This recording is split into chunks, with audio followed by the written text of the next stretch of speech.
Bugün İstanbul'da basın yargılanıyor. Bugün avukatlar yargılanıyor. Türkiye tarihinde yoktur bu. Ve bunlar kimin öncülüğünde yapılıyor? AKP hükümetinin öncülüğünde yapılıyor. Demek ki burada aslında zihniyet değiştirmesi gereken kim? AKP hükümeti.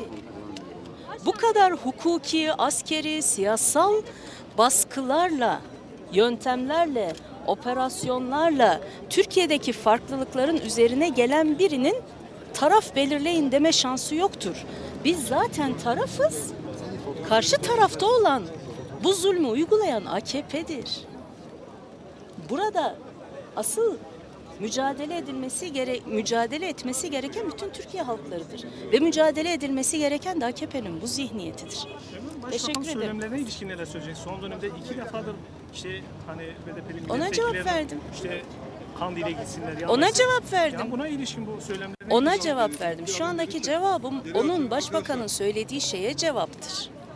Bakın Türkiye Cumhuriyeti Devleti kurulduğundan beri farklı çıkan her sese uygulanan şey şiddettir.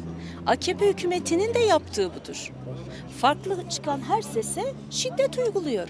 Aynı şeyi şu anda da yapıyor. Şiddet uyguluyor. Şu anda bu söylemi şiddettir.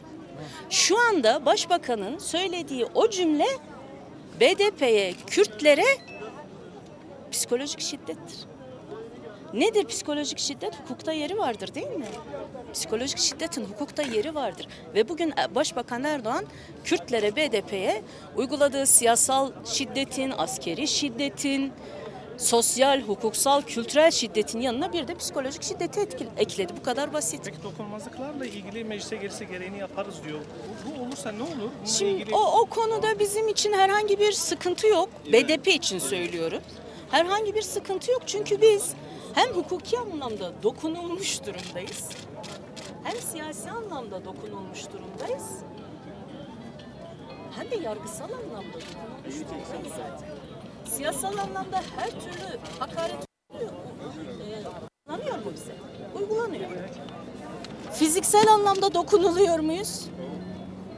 Yani düşünsenize, bir siyasi partinin bir milletvekili polis şiddetinden kalça kemiği kırılacak. Diğer 2 milletvekili polisin şiddetinden ayakları kırılacak. Milletvekilleri polisin şiddetiyle yerlere düşecek, yerlerde sürüklenecek. Bu zaten fiziksel bir dokunma değil midir? Şimdi fiziksel anlamda dokunuluyor. Bırakalım DTP'den beri hepimizin düşüncelerimizi ifade ettiğimizden dolayı, düşüncelerimizi örgütlediğimizden dolayı karşı karşıya kaldığımız yargılama süreci yok mudur? Vardır. Hepimiz yargılanıyoruz. Şu anda mahkemelerimiz devam ediyor. Bu hukuki anlamda da zaten bize dokunuluyor demektir.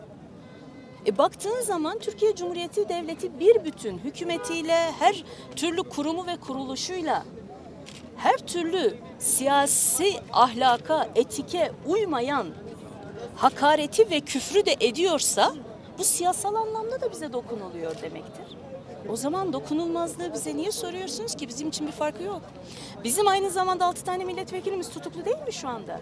Bir milletvekilimizin daha seçildiği mazbatasının aldığının ertesi gün milletvekilliği yok sayılmadı mı? Düşürüldü demiyorum ben ona. Yok sayıldı. Ve yine Orhan Doğanlar, Hatip Dicle'ler döneminde yapılmayan bir uygulama yapıldı. Onların da milletvekilliği düşürüldü ama kimse kalkıp öyle bir hırsızlığa, öyle bir dolandırıcılığa tenezzül edip düşen milletvekilinin yerine kendi üyesini vekil de yapmadı. AKP onu da yaptı. Artık biz neyi bekleyeceğiz? Artık hangi tür ahlaksızlığı bekleyeceğiz sesimizi yükseltmek için? Yapılabilecek her türlü ahlak dışı yaklaşım bize zaten yapıldı. Bu yüzden bizim dokunulmazlık diye bir sorunumuz yok arkadaşlar. Bize sormayın. Şunu soracaksanız sorun. O konuda söyleyeceklerimiz elbette ki var. Tecavüzcü milletvekillerine dokunulacak mı? Hırsız milletvekillerine dokunulacak mı? Dolandırıcı milletvekillerine dokunulacak mı? Bunu sorun bence. Teşekkür ediyorum. Sağ ol vekilim. Siz zor kullanacağınızı söylüyorsunuz. Zor. Dolayısıyla Ben seni uyardım. Anlamadın sen bunu.